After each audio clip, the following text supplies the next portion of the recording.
How do folks, it's Apiary 1, Sunday the 2nd of November. It's about 13 degrees now. This lot have livened up a little bit. It's the 37th visit. You can see these are quite active because they're out of the wind, and this lot are certainly, because they're covered and the sun's shining in there. There's quite a few out flying, but nobody coming back in with pollen at the moment. Anyway, I haven't seen any pollen. So we'll just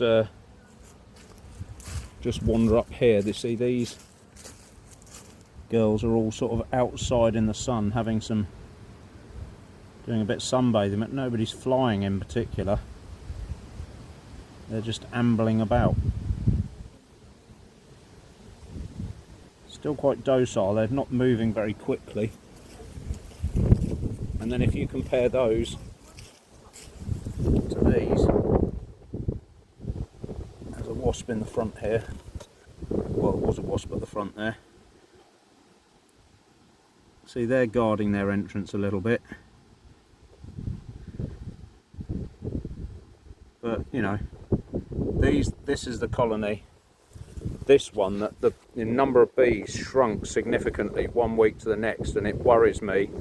The queen's legged it, so I will just be digging into them a little bit if they're calm enough, and that's the proviso. I've just put another box here full of brood frames that's got food in, and there are a few wasps flying around there. The other one's completely empty, but there's only a couple of weeks left until we pack up for the year. So there's quite a bit of attrition there. What we've got, 1, 2, 3, 4, 5, 6, 7 bees just lying outside. I don't quite know why that is, but anyway, we're going to just be very brief getting in there. As before down at Apiary 2, we're going to just feed them and clear off. So here we go, bit of smoke as per the last Apiary. That's quite light, there's nothing in it.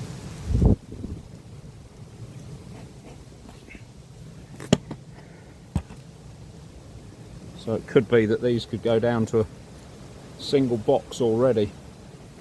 I don't know, but I'll need to, if there's no bees in this super, I shall probably bring a separating board next week and just make a note of the ones that haven't got any bees in the supers, because it means they've just given up and gone down into the nest box, and that's it. I'm only keeping these supers on to allow room for too many bees to sort themselves out, really, so that they can, you know, get used to the size of the house as it's going to be for the winter. So we'll have a quick peek in here. There are a couple of bees up here, but not many, as you can see. So we'll just hook this off. There's a few there. Not many. So that is a colony ready for the winter. Actually, before I do that, if they're quite docile, I'm going to just have a quick peek under here. Oh yeah, there's plenty of bees in there. Perfect. Perfect, perfect. And genetics that we actually want.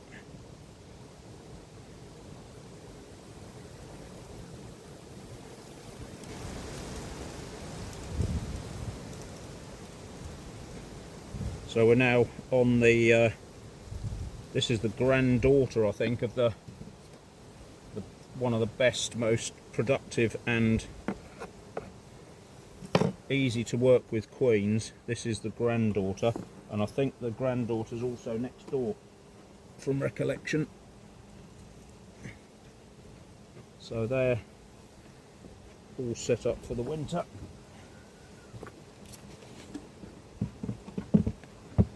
Which is great.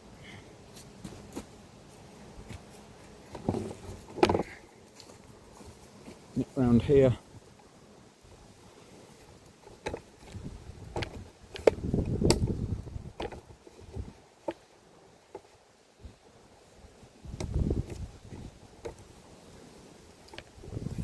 that's going to do it.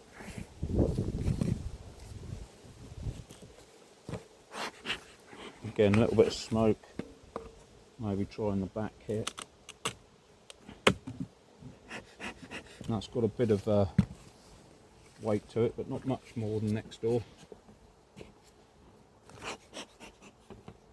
So the evenings are getting cooler, much cooler. I think it was down to 5 degrees last night, which is pretty cool. And so there's a few up here. They're certainly getting the message. It's time to stop playing and calm down.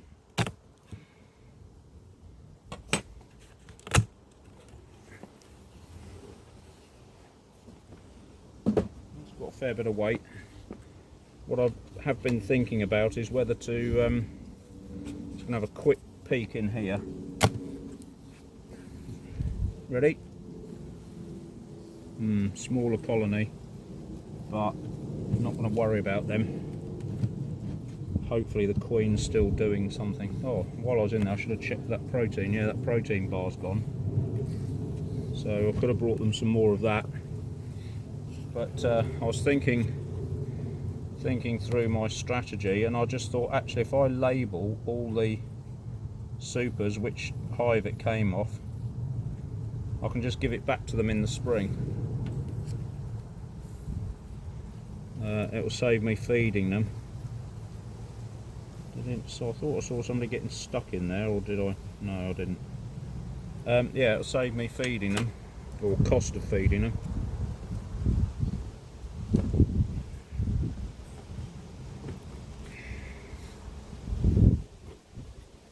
Right, that's that done.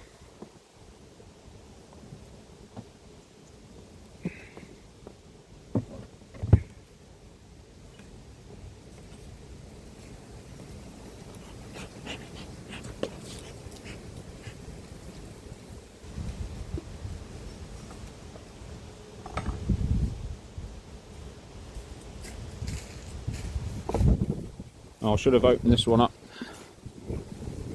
prior to or taking the top off, but it's not a lot of work. I can do that after we've smoked them. So this one was the one with masses and masses of bees in here. There were last week. Almost too many. So we'll see what the deal is this week. Yeah, still way too many.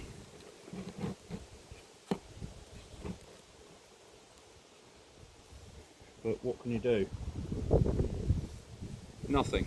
You just have to hope that some of them decide they're going to clear off, and this hive only I might leave with this super on, because there are just so many bees in here.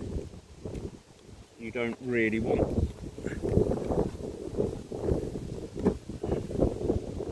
them panicking.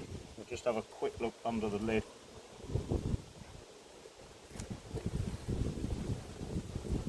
Yeah, heaving, absolutely heaving.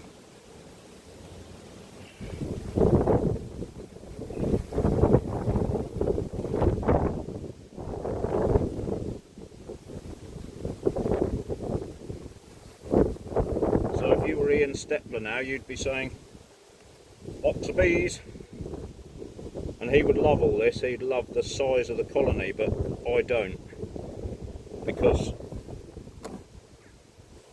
to my way of thinking, the more mouths you've got to feed, okay, it means you've got a strong colony for the winter. You've got lots of bees, you know, so if you lose some, but you've basically fed a whole load of bees just for them to die over the winter. It just seems not counterintuitive, but it just seems you want a cluster of bees that are going to get through the winter, and that's it. That's what you want. You know, that are going to last on the amount of food that they've got stored, and you haven't got to worry about them starving out or whatever. That's what you actually want, in my view.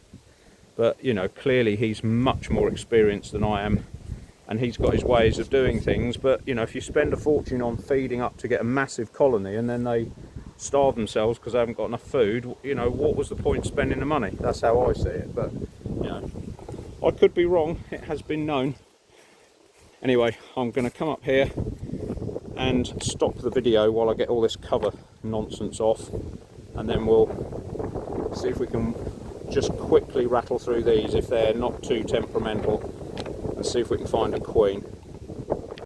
Right, I've done the smoke trick, and then as I was taking the covers off and fiddling around, so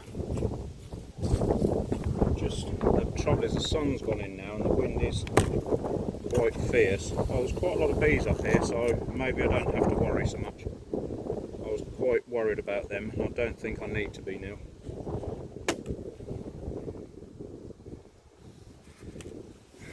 Yeah. I'll just have a quick peek in here. I might have been imagining things last time. Oh yeah, that's fine.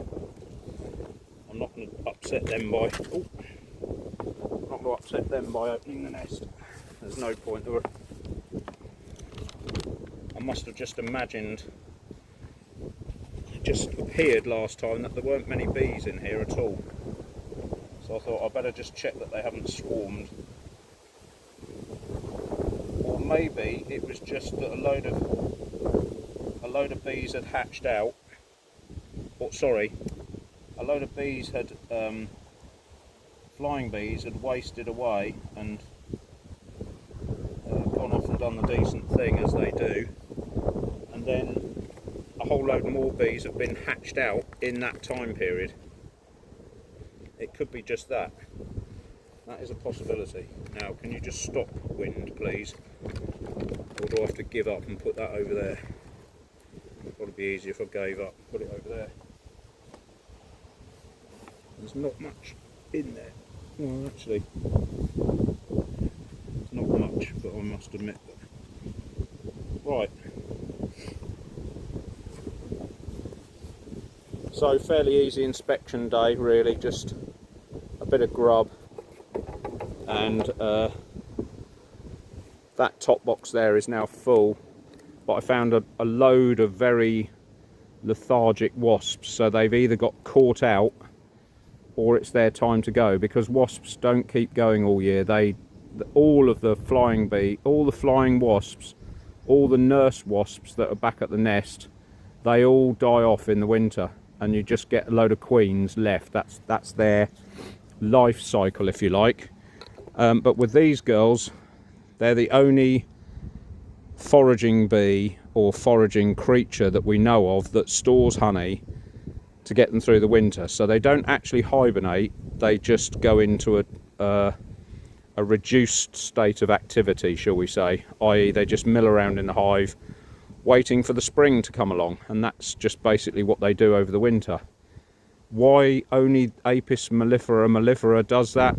Yeah, you're smarter than me if you know the answer to that. But you know, there are 200,000 types of pollinating bee in the world, 200,000 different types, so why just this one that stores honey?